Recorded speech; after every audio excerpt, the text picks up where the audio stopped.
مرحومین کے تمام گناہان کبیرہ اور صغیرہ کو بخش دے اور انہیں جوار معصومین میں جگہ عنایت فرما، آخرت میں ان کا شمار اصحاب یمین میں کر، بآواز بلند صلوات۔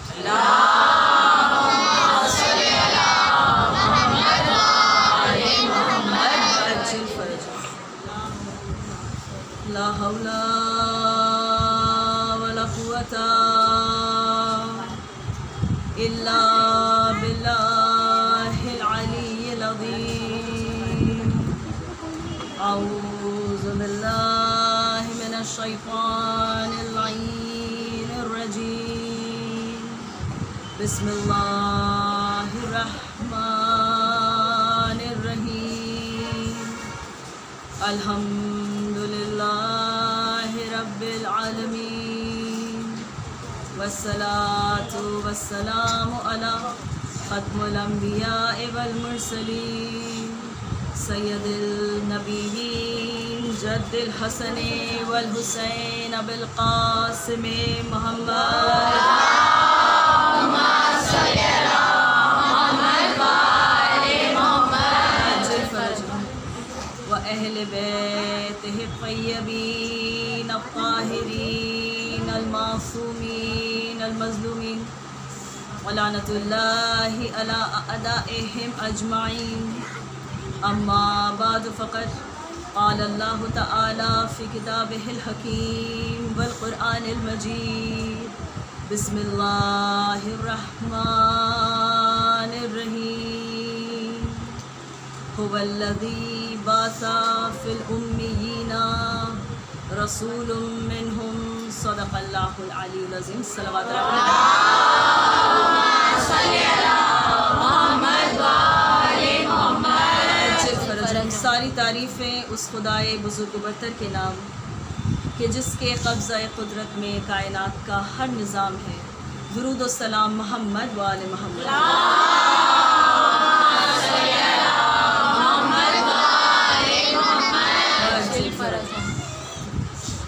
کنیزان سیدہ، عزاداران سید الشہداء،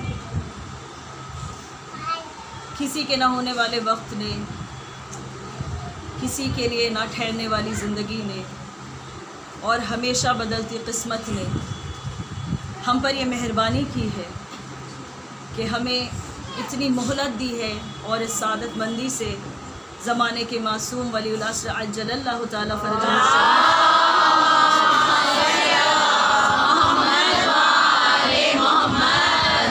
نے ہمیں نوازا ہے کہ ہم اور آپ اس مقام پر اس وقت موجود ہیں، اور دونوں جہان کی سب سے عظیم ترین عبادت انجام دے رہے ہیں۔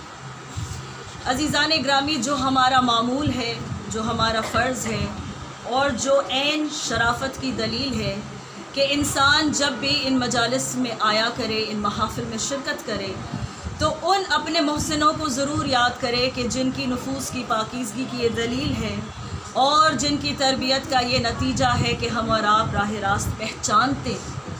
عزیزان گرامی، اپنے والدین کے حق میں لمبی عمر، صحت، مغفرت کی دعا کرتے ہوئے ایک بلند ترین درود پڑھیں۔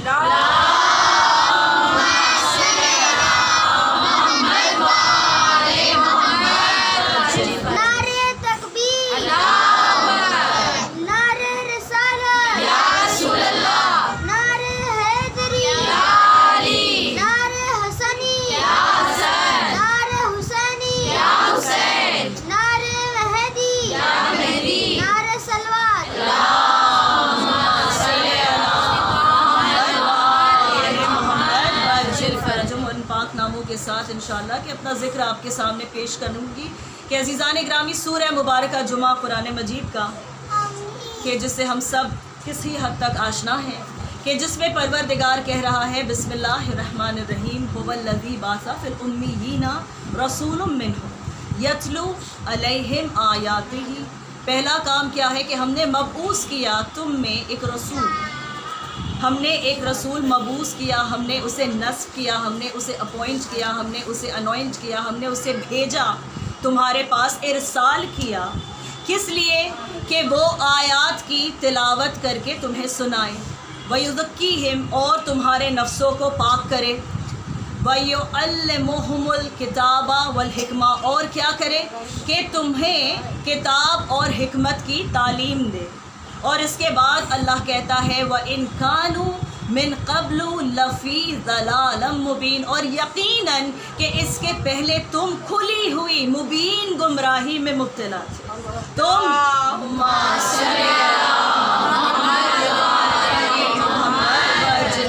آپ سے گزارش ہے کہ اسی وقت بار بار بولنے سے پہلے آپ سب ذرا آگے آ جائیں تاکہ پیچھے سے آنے والوں کو کوئی دقت نہ ہو. یہاں بچے ادھر آ جائیں، بہت اسپیس ہے یہاں. لیکن سے بہتر درود پڑھیں اللہم صلی علی محمد وآل محمد وعجل صلی علی محمد وآل محمد وعجل فرجهم.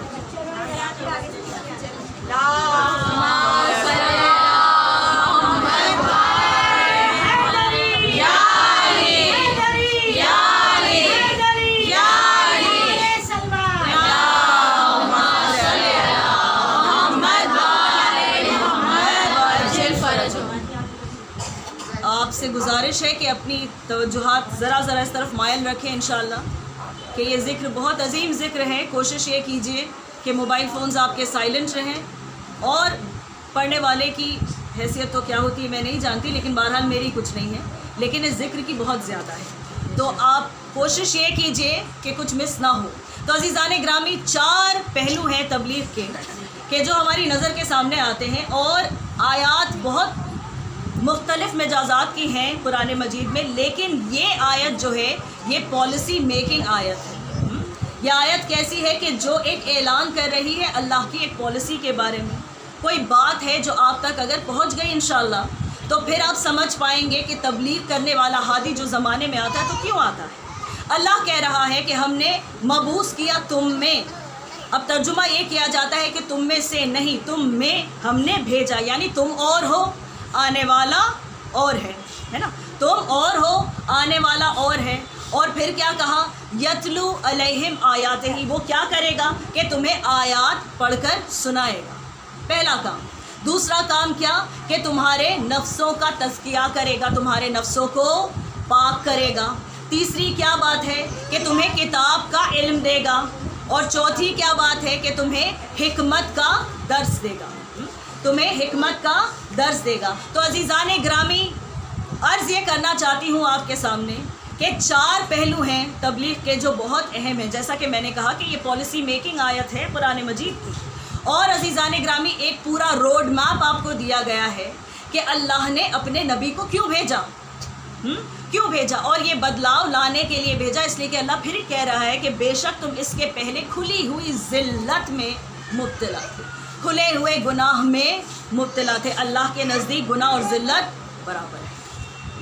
تو عزیزان گرامی، اللہ کہہ رہا ہے کہ 4 چیزیں ہیں، 4 اہم کام ہیں کہ جو نبی کرے گا. اور جب وہ کرے گا تو قرآن مجید میں سورہ حشر میں پروردگار کہتا ہے کہ جو تمہیں محمد دے دے وہ لے لو.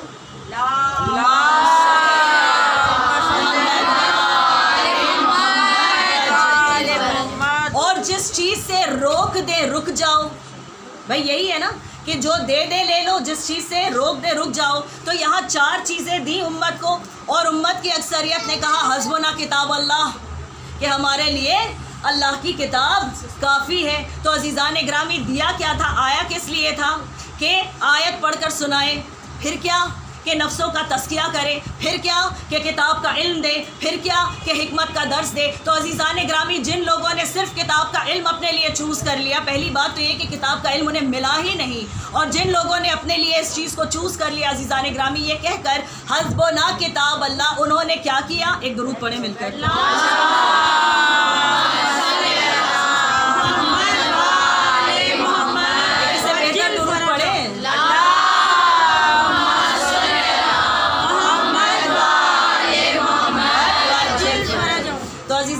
عرض میں یہ کر رہی تھی کہ جنہوں نے یہ اعلان کر دیا حسبنا کتاب اللہ، کتاب ہمارے لیے کافی ہے، اللہ کی کتاب کافی ہے، ان کے پاس رہ کیا گیا؟ بھائی کچھ بھی رہ گیا ہو، چھن کیا گیا، اس پہ فوکس کرتے ہیں. آیت سنانے کا سلیقہ نہیں معلوم، ٹھیک ہے. پھر حکمت کا درس ان کے پاس ہے نہیں ہے نا. نفسوں کا تزکیہ ہوا نہیں ہوا تو سمجھ میں آیا کہ 4 حصے تھے دین کے، 4 کوارٹرز، 4 حصے تھے دین کے. جب جنہوں نے اعلان کر دیا حسبنا کتاب اللہ، ان کے پاس رہ گیا صرف 1/4 دین، صرف ایک حصہ رہ گیا، صرف ایک حصہ رہ گیا. اور عزیزان گرامی، اللہ قرآن مجید میں پکار کر کہہ رہا ہے قد جاءکم من اللہ نور و کتاب مبین، کہ ہم نے بھیجا نور اور کتاب مبین کو. جو جتنی بڑی حقیقت ہے آیت کی ترتیب میں پہلے اس کا ذکر ہوتا ہے. اسی لیے اللہ کہتا ہے الذی خلق الموت والحیات لیبلوکم ایکم احسن عملا، اس لیے کہ موت بہتر اور بڑی حقیقت ہے حیات کے مقابلے میں. تو اللہ نے یہاں بتا دیا کہ کتاب سے بڑی حقیقت نور ہے. اب سمجھ جاؤ کہ اگر تم نے کتاب لے کر یہ کہا حسبنا کتاب اللہ اور تم نور کی سیرت سے دور ہو گئے، تو یاد رکھو جب لے کر جاؤ گے اپنی جھولیوں میں تو صرف 1/4 دین رہے گا، 3/4 غائب ہوں گے. ایک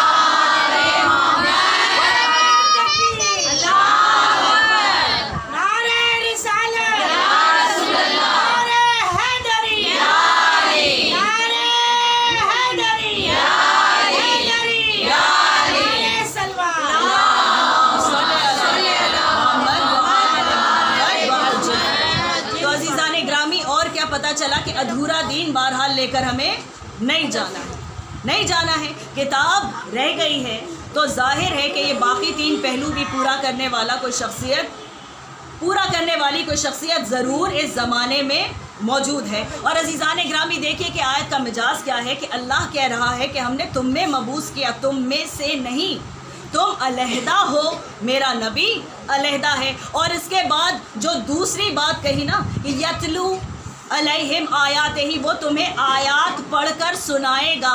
تو یہ کہنا کہ معاذ اللہ رسالت مآب نہ پڑھنا جانتے تھے نہ لکھنا جانتے تھے، یہی تو سب سے بڑی ضلالت ہے اور سب سے بڑا ظلم جو ان کی شخصیت کے ساتھ کیا جا سکتا ہے. عزیزان گرامی یاد رکھیے کہ اس زمانے کا معجزہ، یہ جو آخری زمانہ ہے نا، اس زمانے کا معجزہ علم ہے.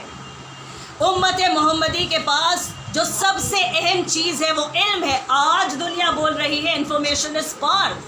ہم نے 1400 برس پہلے دیکھ لیا کہ قرآن مجید میں اللہ نے کوڈنگ کر دی ہے، اللہ نے کوڈنگ کر دی ہے. آج ہم اپنے بچوں کو کوڈنگ کلاسز میں انرول کرتے ہیں.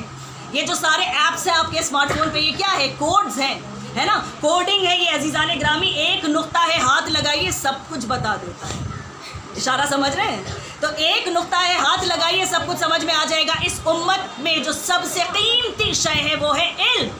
اور بدقسمتی اکثریت کی یہ ہے کہ وہ کہتی ہے کہ جو امت کا ہادی ہے وہ عالم نہیں ہے معاذ اللہ. تو عزیزان گرامی پھر ذہن اس طرف جاتا ہے کہ جو پہلی وحی نازل ہوئی کہ جس میں اللہ نے کہا اقرا، پڑھ میرے حبیب اپنے رب کے نام سے پڑھ. پھر 4تھی آیت میں اللہ نے کہا کہ انسان کو اللہ نے قلم کا علم دیا ہے. عزیزان گرامی پہلی وحی میں 5 آیات آئی تھیں. یہ عدد بھی پنجتنی ہے، یہ عدد بھی پنجتنی. واقعہ سنا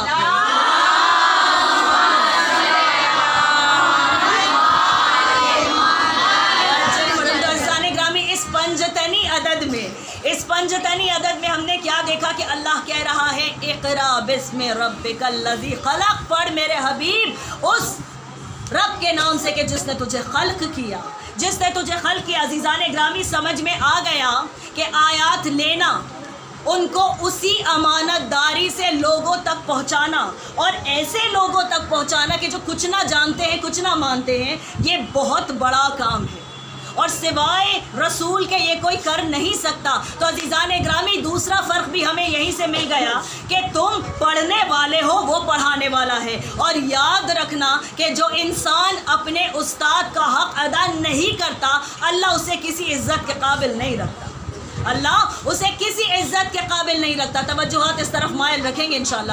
تو عزیزان گرامی اس کے بعد اللہ کہتا ہے وَيُزَكِّيهِمْ، اور وہ کیا کرتا ہے کہ نفسوں کا تزکیہ کرتا ہے، تمہارے نفسوں کو پاک کرتا ہے. عزیزان گرامی کوئی بھی مسلمان ہو جب اس دنیا میں آتا ہے تب تک پاک قرار نہیں پاتا ہے جب تک غسل ولادت نہ ہو جائے، ہے نا ایسا؟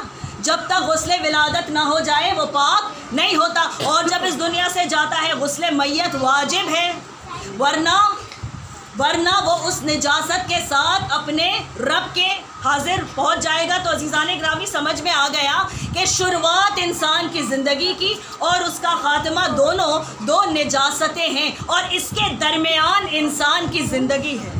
کیا سن رہے ہیں آپ؟ اس کے درمیان انسان کی زندگی ہے. تو عزیزان گرامی ایک ولادت کی نجاست ہے، ایک موت کی نجاست ہے، ایک غسل ولادت ہے، ایک غسل میت ہے، اور اس کے درمیان انسان کی زندگی ہے. اور پھر بھی بے شرم مسلمان یہ کہتا ہے، بے حیا مسلمان یہ کہتا ہے کہ رسول ہم جیسے، ہم ان جیسے، رسول ہم جیسے، ہم ان جیسے. قرآن میں اسی لیے اللہ نے کہا کہ دیکھو جس کو تمہارے نفس کے تزکیے کے لیے بھیج رہا ہوں اس کے بارے میں کہتا ہوں انما یرید اللہ لیذھب عنکم الرجس اہل البیت ویطہرکم تطہیرا.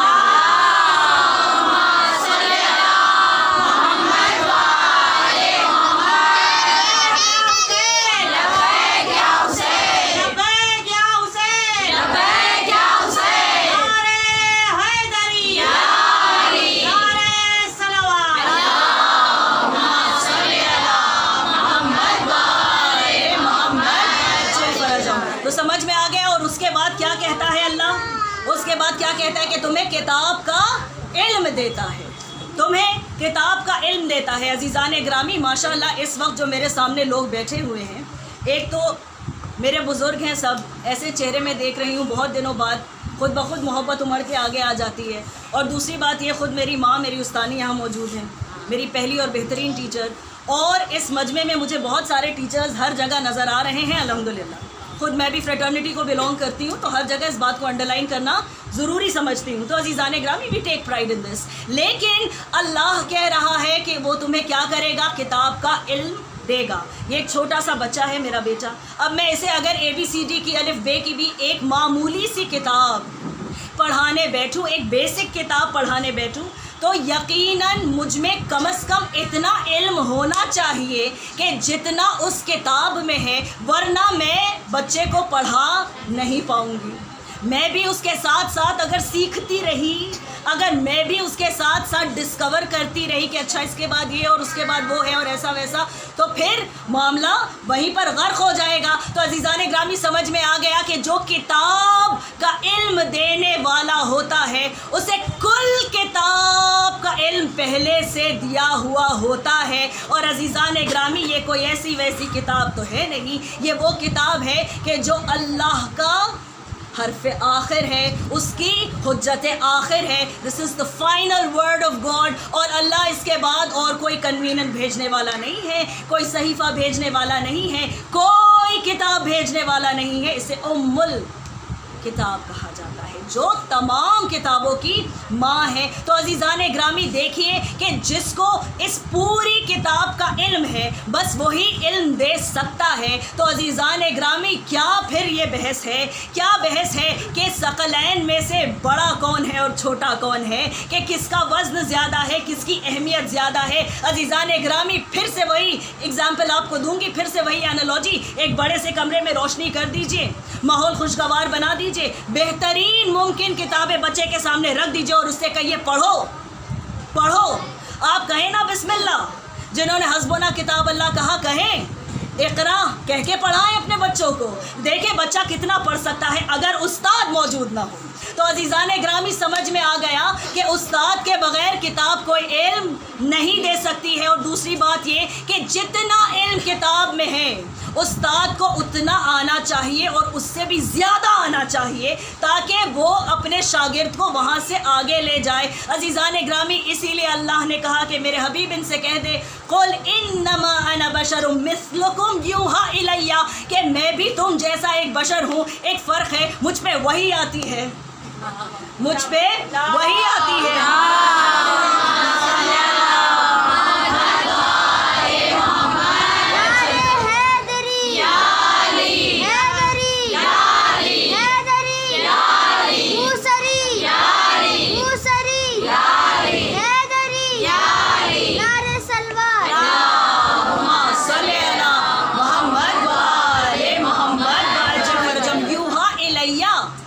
کنڈیشنز اپلائی، میں بھی تمہارے جیسا ایک انسان ہوں، ایک بشر ہوں. یوحا الیہ، کتنا بڑا فرق ہے. لوگ کہتے یوحا الیہ، ہم کہتے یوحا الیہ. ہاں کیا کہتے ہیں؟ انا کہ میں کیا ہوں، ایک کیا ہوں، ایک انسان ہوں تمہارے جیسا، بشر ہوں. فرق کیا ہے؟ مجھ پہ وحی آتی ہے. بھائی ہماری باتیں تو ہمارے بچے نہیں سنتے، ہم سے تو ہمارے خاندان والے چلے جانے دیں. تو عزیزان گرامی کیا ہے کہ اکثراً ہم ایک دوسرے سے روٹھے ہوئے ہوتے، کوئی کسی کی بات سنتا ہے. آج کے زمانے میں کسی کے پاس وقت ہے، فرصت ہے، طبیعت ہے، نہیں ہے، افسوس کی بات ہے. لیکن عزیزان گرامی جس سے اللہ کلام کرے، جس کو اللہ اپنا وسیلہ قرار دے، اللہ تو امت کو اس قابل نہیں سمجھتا کہ اس سے بات کرے، درمیان میں محمد کا وسیلہ ہے. اسی لیے کہتا ہے وہ استاد اول، وہ علم اول، وہ عالم اول، یہ کہتا ہے کہ سن لو کہ میں بھی تمہارے جیسا ایک بشر ہوں، فرق صرف یہ ہے کہ مجھ پر وحی آتی ہے. لہٰذا اگر تمہیں کبھی یہ گمان ہو جائے کہ یہ میرے جیسے ہیں اور ہم ان کے جیسے ہیں، تو پہلی وحی کو یاد کر لینا کہ اللہ نے مجھ سے کہا کہ پڑھو، اور قلم کا بھی ذکر ہے اور پڑھنے کا بھی ذکر ہے، لکھنے کا بھی ذکر ہے. تو سمجھ جانا کہ تم جہالتوں کی پستی میں ہو اور میرے پاس کل علم ہے، میرے پاس علم لدنی ہے. تو عزیزان گرامی کتنا خوبصورت ہے یہ استاد، اور کتنا بہترین ہے یہ استاد کہ جو آپ کو جانی ہوئی چیز سے انجان چیز کی طرف لے کر جا رہا ہے. خاموشی چاہوں گی یہاں پر کہ جو آپ کو جانی ہوئی چیز سے انجان چیز کے پاس لے کر جا رہا ہے. عزیزان گرامی ایک بہت خوبصورت مثال اس وقت میرے ذہن میں آتی ہے، اور انشاءاللہ کہ آپ کو لطف بھی ملے گا اور بہنوں تک، بیٹیوں تک میری بات پہنچ جائے گی. کہ عزیزان گرامی جب ہماری ماؤں نے ہمیں مجلسوں میں لانا شروع کیا، ہمیں کوئی عقل نہیں تھی نا، لیکن جب وہ چھوٹے چھوٹے بچے ماؤں کی گود میں یا حسین کی آواز سنتے ہیں تو مائیں ان کے ننھے سے ہاتھ سینے پر رکھتی ہیں جو اکثراً پیٹ پر پہنچ جاتے ہیں.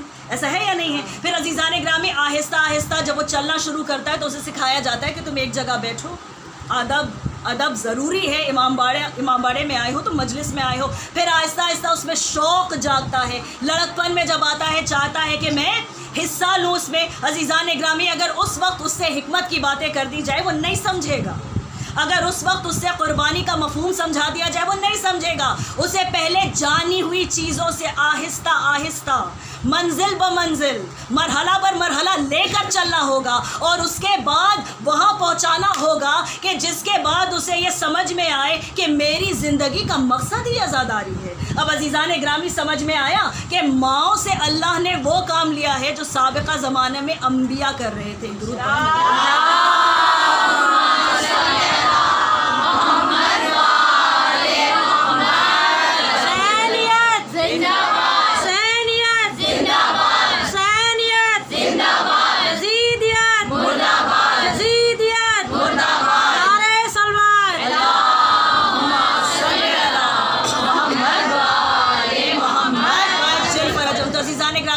کتاب کا علم سمجھ میں آ گیا. اب حکمت کی تعلیم جو سب سے اہم ہے. عزیزان گرامی اگر رسول یہ کہتے ہیں کہ یہ سب کچھ حلال ہے نا، تو ظاہر ہے کہ وہ قیامت تک حلال ہے. اگر کسی چیز سے کہہ دیا کہ وہ حرام ہے، اس کے بارے میں اگر کہہ دیا کہ وہ حرام ہے، جائز نہیں ہے، اس کی ممانعت ہے، تو وہ قیامت تک کے لیے حرام ہے. تو ظاہر ہے کہ یہ بولنے کے لیے خود بولنے والے کو ہر چیز کا علم ہونا چاہیے کہ انسانیت کی حق میں کیا بہتر ہے اور اس کے لیے نقصان دہ کیا ہوتا ہے. تو عزیزان گرامی جب یہ پالیسی میکنگ آیات لوگ جھوم کر پڑھتے ہیں، دن کو پڑھتے ہیں، رات کو پڑھتے ہیں، یاد کر کے پڑھتے ہیں، بہک کے پڑھتے ہیں، سرور میں پڑھتے ہیں. اب کیا کہوں میں کہ کیسے پڑھ لیتے ہیں، لیکن سمجھتے نہیں ہیں کہ سیرت رسول، سنت رسول 3/4 دین ہے. اگر تم نے صرف کتاب کو پکڑ لیا تو کچھ نہیں ملے گا. اور پھر کچھ ایسے بھی لوگ ہیں جو چاہتے ہیں سنت پر چلنا، پرچم بلند کیا ہوا ہے سنت رسول کا، سیرت رسول کا. عزیزان گرامی لیکن انہوں نے سنت لی کس سے، انہوں نے سیرت لی کس سے؟ بھائی 2 سورسز ہیں ان کے پاس. ایک ہے ازواج کا، رسول کی بیویوں کا، امہات المؤمنین کا. تو عزیزان گرامی آپ دیکھیں کہ یہ امہات المؤمنین وہی کچھ جانیں گی کہ جو گھر کی دہلیز کے اندر انہوں نے دیکھا. ایسا ہے یا نہیں ہے؟ جو گھر کی دہلیز کے اندر انہوں نے دیکھا. بھائی دوسرا ہے کہ پیارے نبی کے پیارے اصحاب، بھائی ان سے لے لی جائے سیرت، ان سے لے لی جائے سنت. لی بھی ہے لی بھی ہے، اکثریت نے انہی سے لی ہوئی ہے. تو عزیزان گرامی، ہم معاذ اللہ نہ امہات المؤمنین کی، نہ اصحاب رسول کی کوئی بھی توہین یہاں پر کرنا چاہتے ہیں، کبھی نہیں. مجلسوں میں اس کی کوئی گنجائش نہیں ہوتی ہے. لیکن محترم کوئی بھی ہو، معتبر ہر کوئی نہیں ہوتا. محترم ہو جائے کوئی ہو جائے، معتبر ہر کوئی نہیں ہوتا. بھائی اعتبار کے قابل سورسز ہوں تو سمجھ میں آتا ہے. اب عزیزان گرامی، آپ ایک چیز دیکھیں کہ جو ازواج ہیں وہ کہاں ہیں؟ صرف گھر کے اندر ہیں. جو اصحاب ہیں وہ کہاں ہیں؟ صرف گھر کے باہر ہیں. بھائی ہمیں کوئی ایک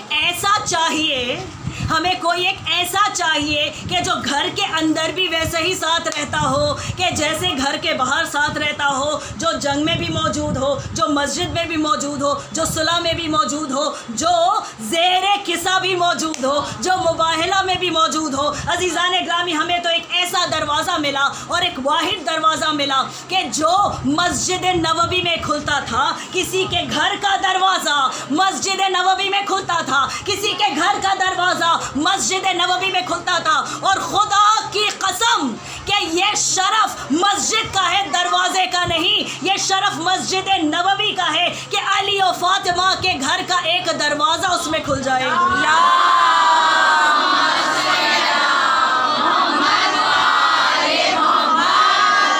اس سے بہتر ایک درود پڑھیں.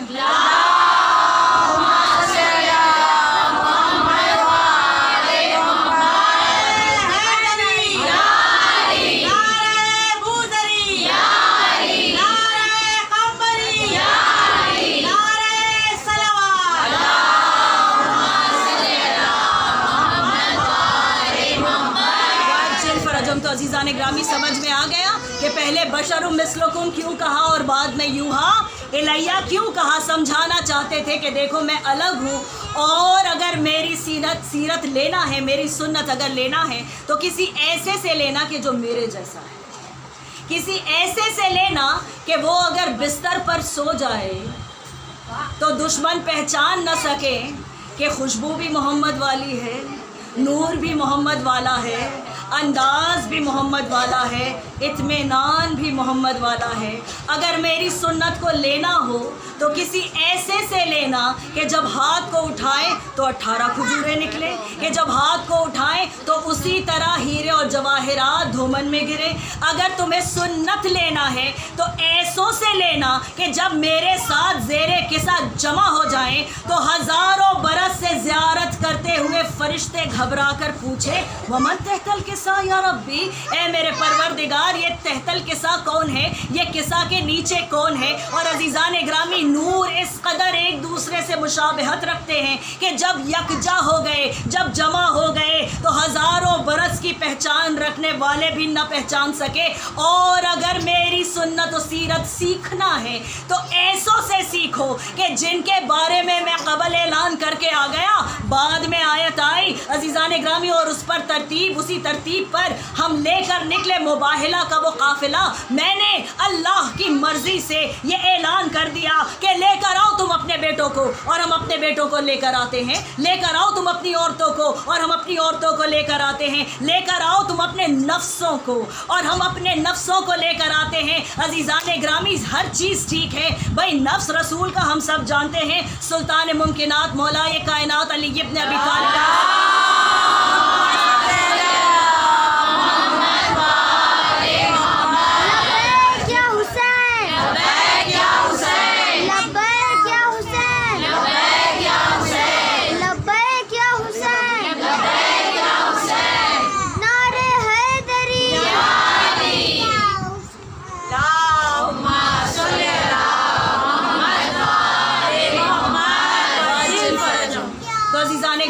آپ کے سامنے یہ کر رہی تھی کہ مباہلہ میں کیا کیا اعلان کر دیا. تو عزیزان گرامی، نفس رسول علی کے سوا کوئی ہو نہیں سکتا. ازواج اتنی ساری موجود ہیں، بھائی حرم میں اتنے لوگ ہیں، لیکن اللہ کے حکم کے مطابق اللہ کا رسول کس کو لے کر گیا؟ ایک کو، اپنی بیٹی ام الحسنین سیدہ کونین سلام اللہ علیہ.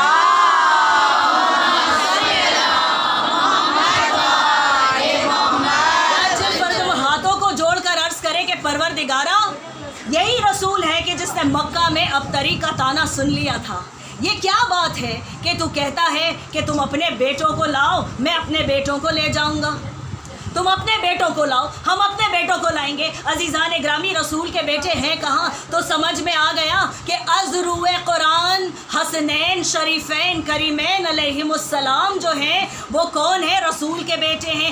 از روئے قرآن لے جانے والی، نمائندگی کرنے والی، زمانے کو بہترین خاتون کا ایک اسپیسیمن دکھانے والی اور کوئی نہیں بلکہ سیدہ کونین ہیں، اور نفس رسول سوائے علی ابن ابی طالب کے اور کوئی ہو نہیں سکتا۔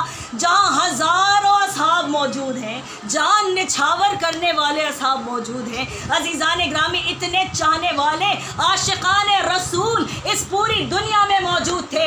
اللہ نے جب کہا نا کہ اپنے ساتھ اپنوں کو لے جانا، اپنے ساتھ اپنوں کو لے جانا، اپنے جیسوں کو لے جانا، جو طہارت میں تمہارے جیسے ہیں، جو حسب نسب میں تمہارے جیسے ہیں، جو علم میں تمہارے جیسے ہیں، جو نور میں تمہارے جیسے ہیں، جو صورت و شکل میں تمہارے جیسے ہیں، جو سیرت میں تمہارے جیسے ہیں، جو سنت میں تمہارے جیسے ہیں، جو صداقت میں تمہارے جیسے ہیں۔ سچوں کی محفل ہے، جھوٹا یہاں آ نہیں سکتا، اپنوں کی محفل ہے، غیر یہاں آ نہیں سکتے۔ اسی لیے لاکھوں اصحاب میں سے رسالت مآب نے چنے تو چار۔ سمجھ میں آ گیا کہ اللہ کے نزدیک اور از روئے قرآن محمد کے اپنے ہیں تو چار۔ ایک درود پڑھیں۔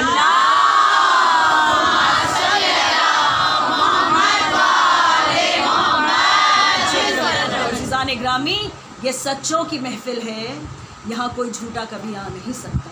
یہ اپنوں کی محفل ہے، یہاں کوئی غیر کبھی شامل نہیں ہو سکتا۔ یہ انجمن سچوں کی ہے، سچ بولنے والوں کی ہے۔ اور عزیزان گرامی، ایک سوال میں آپ سے کروں کہ کوئی بہت نیک انسان ہو اس دنیا میں، ٹھیک ہے، اور اس کی ایک اولاد ہو۔ اب ظاہر ہے یہ فطرت ہے کہ انسان اپنی اولاد سے بے تحاشا محبت کرتا ہے۔ جب انسان صاحب اولاد بن جاتا ہے تو اس کی ہر دعا، اس کی ہر تمنا، اس کے ہر خواب مستقبل کے لیے جو ہوتے ہیں اس سب کا مرکز اس کی اولاد ہوتی ہے، اور اولادیں چاہے جتنی ہو محبت سب سے برابر کی ہوتی ہے۔ یہ محبت کا معجزہ ہے، یہ محبت کا معجزہ ہے۔ اللہ نے محبت میں معجزہ رکھا ہے، برکت رکھی ہے۔ تو عزیزان گرامی، ایک سوال میں آپ سے کروں کہ ایک بہت نیک انسان ہو، اس کی ایک بہت نیک اولاد ہو، اور آپ یہ کہیں کہ ہم اسے قتل کر دیے دیتے ہیں اس لیے کہ زندگی سے بڑی حقیقت موت ہے۔ دیکھو تم اس پر رونا نہیں، اس لیے کہ زندگی سے بڑی حقیقت موت ہے۔ دیکھو اسے تو یوں بھی مر جانا تھا، زندگی سے بڑی حقیقت موت ہے۔ جب ہم نے اس سے کہا کہ ہم تمہیں مارنے والے ہیں تو اس نے کہا کہ تم ظلم کر رہے ہو مجھ پر، وہ پیچھے نہیں ہٹا، غلطی اس کی ہے۔ سمجھ میں آیا عزیزان گرامی کہ یہ کیا بات ہے؟ یہ جو آج ہماری عزاداری پہ تہمتیں لگائی جاتی ہیں، یہ جو اتنے سالوں سے ہو رہا ہے اور یہ بڑھے گا، اس لیے کہ یہ آخری دور ہے، یہ یقینی ہے اور دنیا کے حالات سب کے پیش نظر ہیں۔ آپ دیکھ رہے ہیں کہ کس طرح ڈس انٹیگریشن ہو رہا ہے پوری کائنات کا۔ تو عزیزان گرامی دیکھیں کہ جب وہ شخص آ کر گریبان کو پکڑے گا اور پوچھے گا کہ تم نے کس حق سے میرے بچے کو قتل کر دیا، تو آپ اس سے کیا کہیں گے؟ آپ اس روتے بلکتے باپ کو کیا کہیں گے کہ ہم نے اسے اس کی بڑی حقیقت تک پہنچا دیا؟ آپ کیا کہیں گے کہ ہم نے اس سے کہہ دیا تھا کہ ہم تمہیں قتل کر دیں گے لیکن پھر بھی تم آگے آ گئے؟ ہم نے تو اسے وہیں پہنچایا کہ جہاں الٹیمیٹلی اسے جانا تھا۔ تو عزیزان گرامی، یہ باتیں دنیا میں جب کوئی نہیں مانے گا تو محشر میں جب رسالت مآب مسلمانوں سے پوچھیں گے کہ تم نے میرے بیٹے کا قتل کیا، تم نے اس ظلم کے بارے میں سنا اور تم خاموش رہے، تم نے رضامندی جتائی اس خاموشی سے، بتاؤ میرے بیٹے کا جرم کیا تھا؟ بتاؤ کہ میرے خاندان نے سوائے نیکی اور احسان کے تمہارے ساتھ کیا کیا کہ جنہوں نے اتنی مشکلات برداشت کر کے اسلام کو آپ تک پہنچایا۔ عزیزان گرامی، یہ اس خاندان کا احسان ہے کہ انسان انسان بنا ہوا ہے۔ آج بھی ظلم کو ظلم کہتے ہیں، آج بھی مظلوم کو مظلوم کہتے ہیں، ظالم کو ظالم کہتے ہیں۔ آج بھی دنیا ظالم کے خلاف بولتی ہے اور مظلوم کی حمایت میں بولتی ہے نا، تو یہ اس خاندان کا احسان ہے۔ اگر آج آپ کے کچھ حقوق ہیں زمانے میں تو یہ اس خاندان کا احسان ہے۔ عزیزان گرامی، یہ ایام ازاں اب اپنے دامن کو سمیٹتے جا رہے ہیں نا، یہ رونقیں بہت جلد ختم ہیں، 6 یا 7 شبیں رہ گئی ہیں اور پھر یہ رونقیں یہاں سے رخصت ہوتی رہیں۔ اور عزیزان گرامی، ہم نہیں جانتے کہ سال آئندہ کون زندہ رہے گا اور کسے یہ سعادت مندی نصیب ہوگی کہ اس فرش پر بیٹھے اور رو کر حسین مظلوم کا پرسہ اس کی ماں کو۔ عزیزان گرامی، جب ہم مجالس میں آیا کرتے ہیں اس کامل یقین کے ساتھ آتے ہیں نا کہ وہ بی بی بقی سے آئی ہے۔ ہاں عزیزان گرامی، ماشاءاللہ ماؤں کا مجمع ہے میرے سامنے، اللہ آپ کی گودیوں کو آباد۔ مجھے بس اتنا بتائیے کہ کیا فاطمہ سے زیادہ مظلوم کوئی ماں ہے کہ ہر دور میں جس کے بیٹوں کو بڑے ظلم سے قتل، یہ ایسی ماں ہے کہ اس کا ایک بیٹا ایسے شہید ہوا کہ اس نے دنیا میں ابھی اپنی آنکھیں بھی نہ عزیزان گرامی، لیکن وہ آتی ہے اپنی ٹوٹی ہوئی پسلیوں پر ایک ہاتھ رکھتے، ایک ہاتھ میں خشک رومال رہتا ہے اور ایک ایک بی بی کے چہرے کی طرف دیکھتی ہے۔ وہ کہتی ہے کہ جب میرے لال پر رویا کرو تو بلند آواز سے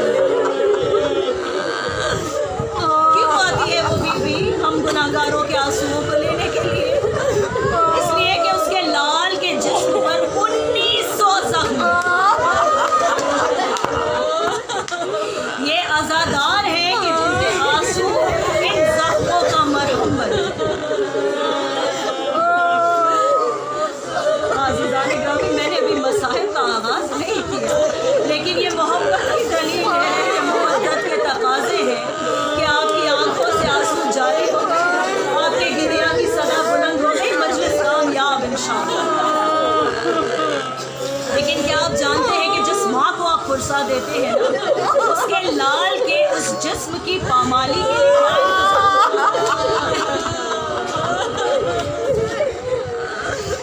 تاریخ کی کتابیں اٹھا کر دیکھیے عزیزان گرامی کہ ایک خاص نسل کے گھوڑوں کو منگوایا گیا تھا کربلا، ایک خاص نال تھی جو ان کے سموں میں ٹھوکی گئی،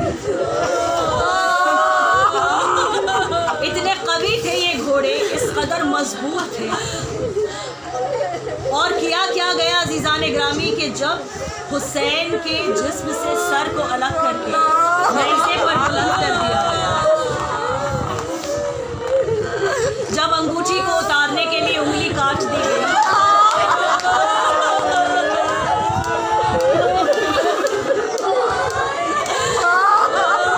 جب لباس اتارنے والوں نے لحاظ نہ کیا نا، ایک مرتبہ اس بے سر لاشے نے ہاتھ پکڑا لوٹنے والے کا، کہا کچھ تو حیا کر،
اور آنے کے بعد کہتا ہے کہ کیا تمہارے خاندان کا کوئی مرد ابھی بھی زندہ ہے؟